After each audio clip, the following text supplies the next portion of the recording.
Senator Hawley, you're recognized for your questions. Thank you, Mr. Chairman, and thanks to all of the witnesses for being here. Congratulations on your nominations. Ms. Ahuja, if I could just start with you. Last September, it was reported that employees in the executive branch were required to attend workplace diversity trainings in which they were told that, I'm quoting now, virtually all white people contribute to racism, end quote, and were required to say that they, quote, they benefit from racism, they, the employees, end quote, along with other ideas that, frankly, I think are deeply divisive, amount to left-wing indoctrination, and really are attempts to divide the American people, in this case federal employees, along the lines of race. I bring this up because you have experience at OPM from 2015 to 2017, I believe. Were you involved in any capacity or in creating or organizing these particular trainings? Do you recall? Thank you, Senator, for that question.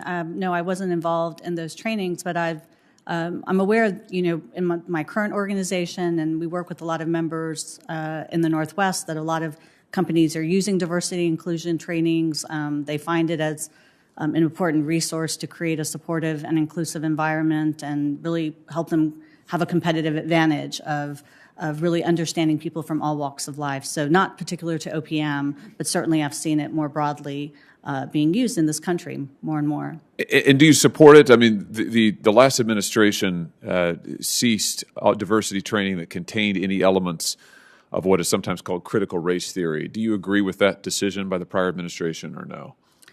Thank you, Senator, for that question. I, don't know specifics about the trainings that you're citing. The ones that I have been exposed to and been familiar with have really encouraged understanding people from all walks of life, really creating an inclusive work environment. I especially think for the younger generation, that is what they're looking for, not only individuals who look like them, that there's a diverse workforce, but that there is an understanding and value for the experiences that people have had.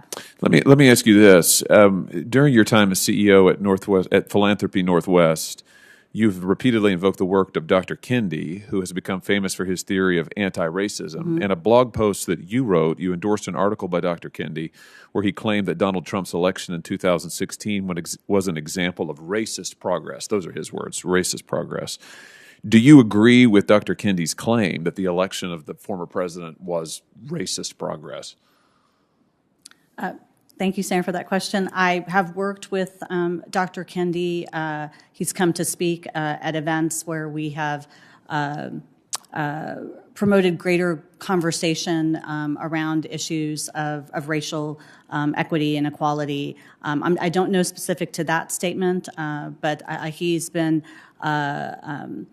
within the philanthropic space, a thought leader around how to think about issues of achieving greater equity, especially in communities of color. How can funders think about how will they allocate their grant making, the type of partnerships that they pursue? So I think in that respect, he's tried to provide a perspective of how to have a more nuanced understanding of where resources should go based on the historical experiences and history within this country of which communities have really had challenges along the way. But do you let me just ask you for your own view. I mean, you've cited and as I said in a blog post you wrote, endorsed the article in which he made this claim, but setting aside whatever his view may be, he's not here today. But your view, do you agree that the election of Donald Trump is an example of racist progress in this country? Senator Hawley, I thank you for that question. I have not made any of those type of statements about the election. I've been in the philanthropic space for the past few years, and so no, I can't speak to that particular position that Dr. Kendi has made. But I'm asking you if you agree with it, because you wrote a blog post in which you endorsed the article. So I'm just asking you, I'm not asking you now about his view, I'm asking you, in your capacity, do you agree? Do you think that the election of Donald Trump is an example of racist progress in this country? Again, thank you, Senator. I do not recall this article that you are referring to, unfortunately, but I would not make those type of statements, no. Do you think the United States is a systemically racist nation? Is that fair to say? Thank you, Senator Hawley. I appreciate these line of questions. I'm a big believer that, and I'm sure this is a value we all hold, that we seek to ensure that everyone has equal opportunity in this country. I think, I understand and appreciate also that the historical challenges that have many individuals have experienced based on their race or ethnicity. And I think it's important that we have that understanding in addressing problems and inequities.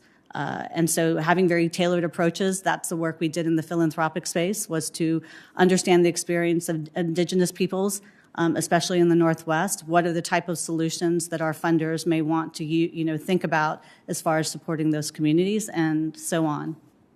I'm asking these questions because you're seeking to be confirmed to lead to what's effectively the federal government's HR department. Mm-hmm. It's a very important position, a very important agency. It impacts millions of federal employees, civil servants across the country. And I want to make sure that in this job that we are, and in this position, that we are committed to unifying Americans, not dividing them, certainly not dividing them along the lines of race. Mm-hmm. Some of the things that we saw this past year attributed to critical race theory and promoted by the federal government, including statements like the nuclear family is an inherently white concept, Christianity is an inherently white religion, other statements about work ethic being a white concept. These, to me, frankly, seem insane and also racist. I mean, if they came out of the mouth of a white person, you would say, that is unbelievably racist. That kind of, and these were in trainings. Those that I'm just referencing were developed by the Smithsonian, but these were in training materials for federal employees, for public officials.